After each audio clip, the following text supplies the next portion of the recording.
नमस्कार, स्वागत है साहित्यिक झरोखा चैनल पर। आज हम करेंगे पलवन प्रक्रिया।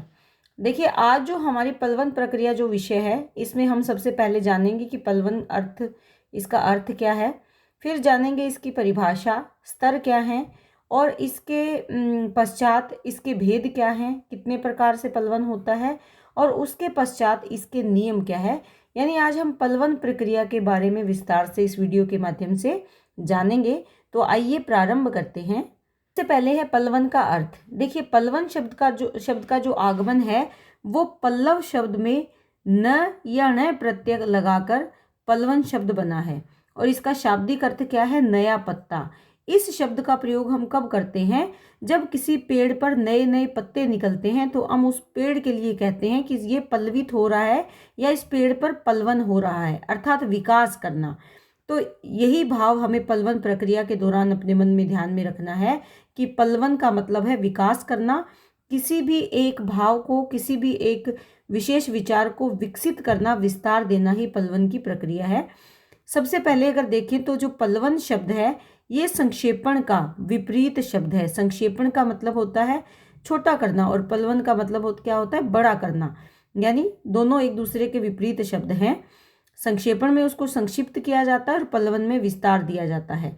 सामान्य अर्थ में जब किसी संक्षिप्त रचना, अंश अथवा पंक्ति को तर्कों के माध्यम से या उदाहरणों के द्वारा विवेचित करके विस्तार दिया जाता है तो उसे क्या कहते हैं? पलवन कहा जाता है। पलवन की परिभाषा क्या कहती है? यहाँ पर बेकन की परिभाषा है। बेकन क्या कहते हैं? निस्तारण किसी एक विचार को एक अनुच्छेद में विस्तृत करना है। इसका उद्देश्य नियंत्रित होता है। ये विशेष बात है कि जो पलवन प्रक्रिया है उसका उद्देश्य नियंत्रित रहता है और उसके मूल विचार को विकृत अथवा अवांछनीय सामग्री उसमें नहीं शामिल करनी होती, अर्थात उस सामग्री देने का निषेध रहता है। अर्थात जो विचार को विकृत करे ऐसी सामग्री और जो उसमें आवश्यक नहीं है उन सामग्री का पलवन प्रक्रिया में इस्तेमाल नहीं करना चाहिए। डॉक्टर मुंशीराम जी कहते हैं कि वस्तुतः किसी सूत्रबद्ध अथवा संगुफित विचार या भाव के संविकासन को विस्तारण कहते हैं या पलवन कहते हैं। यानी कोई भी सूत्रबद्ध विचार है या वो संगुफित यानी गुथा हुआ है, उस विचार या भाव को क्या कहते हैं? उसके विस्तारण को पलवन कहते हैं। ये परिभाषाएं हैं जो आपको याद करनी है या समझनी है। उसके बाद है पलवन प्रक्रिया के लिए जो प्रमुख तथ्य ध्यान में रखने होते हैं। ये तथ्य क्या है? सबसे पहले है आकार का संतुलन। देखिए, पलवन में वैसे तो कोई निश्चित नियम नहीं है कि कितना बड़ा आकार हो, लेकिन फिर भी हमें ये ध्यान में रखना चाहिए कि किसी भी भाव या विचार का जो पलवन हम करते हैं वो एक निश्चित सीमा में हो। निश्चित सीमा हमें उसकी निर्धारित कर लेनी चाहिए, अर्थात हमें उसके संतुलित आकार पर ध्यान देना चाहिए जब हम पलवन करते हैं। उसके बाद है मूल भाव की रक्षा। जब पलवन प्रक्रिया की जाती है तो उसमें जो मूल विचार है या मूल उद्देश्य है उसे खंडित नहीं करना है, अर्थात हमें उसकी तरफ ध्यान में रखकर ही उसे विस्तार देना है। ऐसा ना हो कि हम मूल भाव तो छोड़ दें और दूसरे विचारों को शामिल करके उसको विस्तार दे दें। तो जो मूल भाव है उसे हमेशा ध्यान में रखकर ही पलवन किया जाता है। उसके बाद है नीरसता। देखिए, पलवन प्रक्रिया में ऐसे शब्दों का प्रयोग कम करना चाहिए जो कि नीरसता से भरे हो या उसका विस्तार इतना भी ना करें कि पढ़ने वाले के लिए वो नीरस बन जाए। तो इस बात का भी विशेष ध्यान रखना चाहिए। आगे क्या है? अनावश्यक बातों के प्रति सावधानी। जो बातें उसके लिए जरूरी नहीं है उन बातों को कभी भी पलवन में शामिल नहीं करना चाहिए।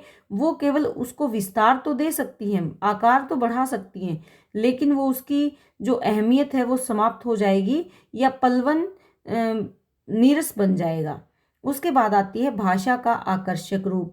वही बात फिर से हम दोहरा रहे हैं कि जिस भाषा का प्रयोग किया जाए वो नीरसता के से भरे शब्दों की भाषा ना हो, बल्कि ऐसे शब्द या ऐसी भाषा का प्रयोग करना चाहिए जो पाठक को अपनी ओर आकर्षित करे।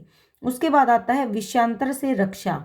जिस विषय को लेकर हम पलवन कर रहे हैं हमें केवल उसी विषय को केंद्र में रखना है या अपना ध्यान केंद्रित करना है। उस विषय से अगर हम हट जाते हैं तो हमारा पलवन असफल रहेगा या वो अपने उद्देश्य को पूरा नहीं कर पाएगा। इसीलिए हमें विषय परिवर्तन नहीं करना है, उसी मूल विषय को ध्यान में रखना है जो पलवन प्रक्रिया के प्रारंभ में हमने प्रारंभ किया था या जिसको लिया था। उसके बाद बात आता है सूत्रबद्धता। पलवन प्रक्रिया में ये ध्यान में रखें कि पलवन की जो विशेष बातें हैं और उनको कैसे सूत्रबद्ध करना है, यानी क्रमानुसार जिस हिसाब से जिस मुख्य अवतरण में या जिस मुख्य यूं कहें कि भाव या विचार को या किसी लेख के अंश को दिया हुआ है, उसमें जिस तरीके से वो विचार दे रखे हैं उसी सूत्र को ध्यान में रखते हुए हमें पलवन भी करना है। ऐसा ना हो कि जो बाद में बताना है वो हम पहले बताएं या पहले जो बताना है वो हम बाद में उसमें लिखें। ऐसा ना हो, जिस तरीके से हमारे पास जो विचार हैं उनको उसी क्रमानुसार या उसी सूत्र के अनुसार उसको पलवन उसका करना है या इस प्रक्रिया को अपनाना है। इसके बाद है पलवन के स्तर। देखिए 2 स्तरों पर पलवन किया जाता है, पहला तो है भावगत और दूसरा है भाषागत। बात वही फिर से दोहराई जा रही है।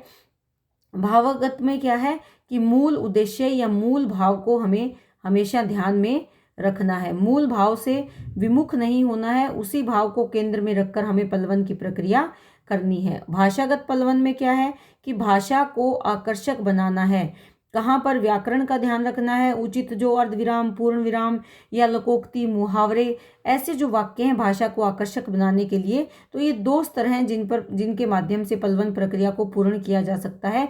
एक तो मूल भाव के साथ, दूसरी भाषा की विशेषताओं को देखते हुए या उसकी व्याकरण की दृष्टि से शुद्धता को देखते हुए हमें पलवन प्रक्रिया पूर्ण करनी पड़ती है या पूर्ण करनी आवश्यक होती है।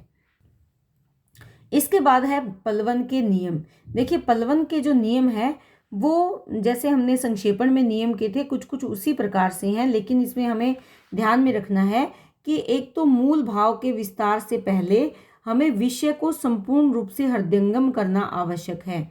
अर्थात जो हमारे पास मूल भाव है उसको हम विस्तार दें या उसको हम विस्तृत करें, उसका हम पलवन करें, उससे पहले हमें ये जानना है कि वो विषय क्या है और उस विषय को किस उद्देश्य के लिए हम पलवन प्रक्रिया में शामिल कर रहे हैं। उसे जानकर सोच समझकर ही हमें उसका पलवन करना चाहिए।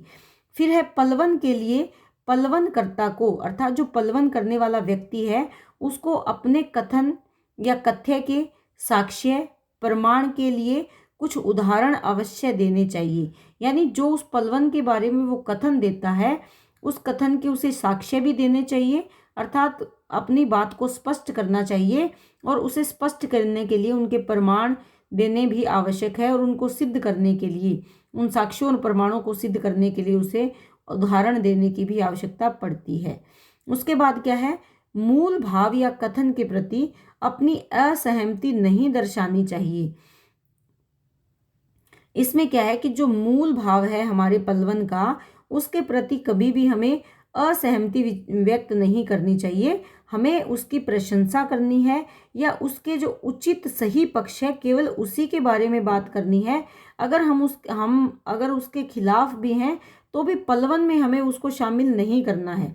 अगर वो भाव हमारे विचारों से मेल नहीं खाता तो भी हमें उसमें असहमति नहीं डालनी है। फिर है सरकारी कार्यालयों के पलवन कार्य में प्राय अलंकार, लोकोक्ति और मुहावरों का प्रयोग नहीं करना चाहिए, क्योंकि सरकारी कार्यालय में जो कामकाज किया जाता है उसमें इन सब चीज़ों की आवश्यकता नहीं होती। इससे भाषा और ज़्यादा कठिन हो जाती है, द्विअर्थी हो जाती है। इसीलिए सरल भाषा का प्रयोग करते हुए अलंकारों, लोकोक्तियों और मुहावरों का इस्तेमाल नहीं करना चाहिए। फिर आता है पलवन प्रक्रिया के दौरान व्याकरण को ध्यान में रखना चाहिए। इसके लिए विराम चिन्ह, उचित शब्द, वाक्य विन्यास आदि का प्रयोग करना चाहिए, जिससे कि पलवन प्रक्रिया को सुचारू रूप से पूरा किया जा सके या अच्छे तरीके से पूरा किया जा सके। मूल भाव का विस्तार किस शैली में होना चाहिए? अन्य पुरुष की शैली में होना चाहिए। हमने जो संक्षेपण किया था उसमें भी हमने ये किया था। ये मूल भाव का विस्तार हमें किस शैली में देना है? अन्य पुरुष की शैली में देना है। उसके बाद है पलवन प्रक्रिया पूरी कर लेने के बाद पुनः उसका निरीक्षण करना आवश्यक हो जाता है। और ये क्यों ज़रूरी होता है? ताकि उसमें आई हुई कमियों को दूर किया जा सके, अशुद्धियों को दूर किया जा सके, जिससे कि पलवन की प्रक्रिया में किसी प्रकार की अशुद्धियाँ ना रहे और जिस उद्देश्य के लिए हम पलवन कर रहे हैं हमारा वो उद्देश्य पूरी तरह हमें प्राप्त हो सके। तो ये आज का हमारा विषय था पलवन। उम्मीद करती हूँ कि आपने बहुत अच्छे से इसे समझा है।